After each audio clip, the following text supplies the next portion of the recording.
Faites vraiment très attention lorsque vous travaillez ici dans les hôpitaux en Allemagne. Qu'est-ce qui se passe la plupart du temps? La plupart du temps, lorsque nous les Africains viennent ici, on se dit que oui, nous sommes vraiment des gens qui travaillent, nous avons vraiment des muscles. Et puis lorsqu'on va dans les hôpitaux et puis on fait une formation et on travaille dans un Altenheim, ou bien dans la maison des retraites ou bien dans un hôpital.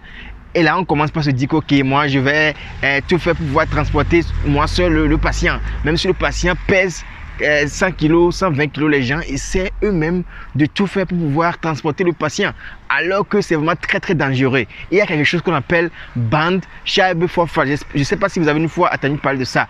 Donc on parle de hernie cervicale. On parle de hernie cervicale en français. Et donc ça fait très très très très mal. Et il faut savoir que la plupart des gens qui travaillent dans le domaine de la santé ici ont ce problème-là, surtout les frères crèvetés ont ce problème-là, parce que lorsque tu as ça, tu vas voir que tu vas avoir vraiment des douleurs atroces et tu vas même pas supporter cela. Donc c'est très important pour toi. C'est pourquoi lors de ta formation, tu apprends ce qu'on appelle la kinesthétique. On t'apprend ça déjà lors de ta formation pour que lorsque tu vas être dans la pratique, il va falloir faire attention à ce genre de choses. Mais il y a d'autres personnes qui, lorsqu'ils viennent ici, se disent qu'ils sont des gros bras, ils se disent que ouais, même si c'est 80 kg, même si c'est 100 kg, 120 kg, c'est pas le problème, ils vont supporter ça. Non, il est très important pour toi dans tout ce que tu vas faire dans un hôpital ici en Allemagne. Il est important pour toi de voir s'il y a possibilité de transporter ça avec des machines, parce qu'on a actuellement des lifts.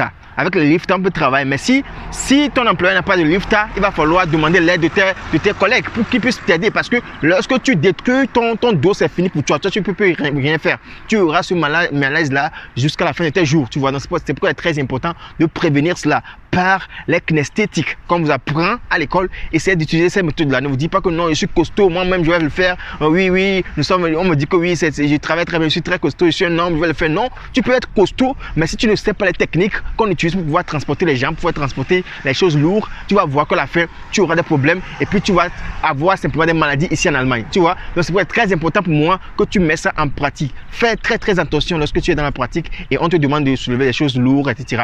Fais très très attention, parce que ta santé est très importante pour moi. Donc c'est ton coach Cardio Joueur depuis l'Allemagne. C'est l'idée que j'aimerais partager aujourd'hui avec toi. J'espère que tu l'as aimé. Si c'est le cas, partage massivement cette vidéo, like la vidéo et abonne-toi à ma chaîne Voyager en Allemagne pour ne plus rater aucune de mes prochaines vidéos. On est ensemble. Bye bye.